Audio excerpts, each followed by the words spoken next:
ပြညွတ်တဲ့ဉာဏ်တော်၏အခြေခံအစာအုပ်ဖြစ်သောပါရမီတို့ကိုဖြည့်ကျင့်တော်မူစဉ်အခါဥတောင်းမြို့၌ဖြစ်တော်မူခတ်ဖျားလောင်းဥတောင်းမင်းသည်ဤမောရပရိတ်ဖြင့်မိမိကိုယ်ကိုဘေးအန္တရာယ်ကင်းအောင်စီစဉ်ထားလေသည်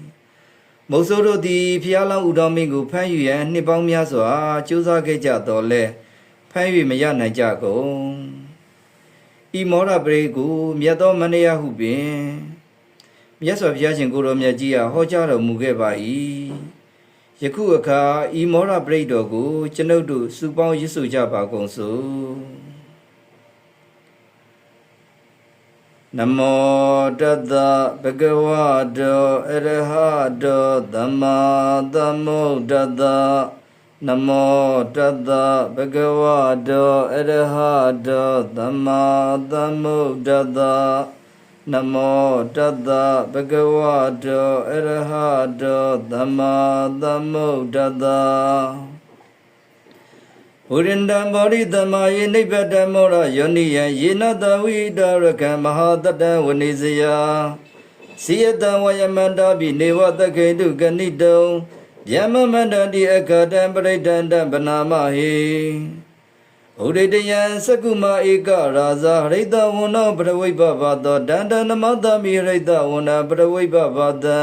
တိယဇဂௌဒာဝိရိမုရိဝတံ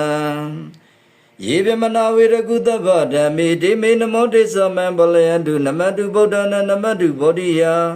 နမောဝိမု ddha နာနမောဝိမု ddhi ယဣမံသောပရိဒံကတဝမောရောစရတိဧတနာအဘိဒယံသကုမဧကရာဇာဟရိတဝန္နောပရဝိဘဘာသောဒန္တနမတမိဟရိတဝန္နပရဝိဘဘာတံတိယဇဂௌဒာဝိရိမုရတေယေပြမနာဝေရကုတဗဓမ္မေဒေမေနမောတေသမံဘလယတုနမတုဗုဒ္ဓနာနမတုဘောဓိယနမောဝိမု ddha နာနမောဝိမု ddhi ယဣမံသောပရိဒံကတဝမောရောဝတ္တမကပ္ပိမောရတုတ္တံနိဋ္ဌိတံ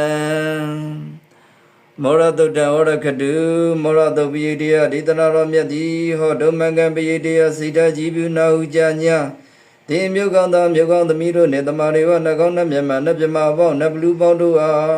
ရခတုကိုလည်းကျမ်းမာစိတ်ချမ်းသာ၏အနေရှင်ကဘေးကင်းကွာအောင်ကောင်းစွာမသွေစောင့်ရှောက်တော်မူနိုင်ပါစေတည်း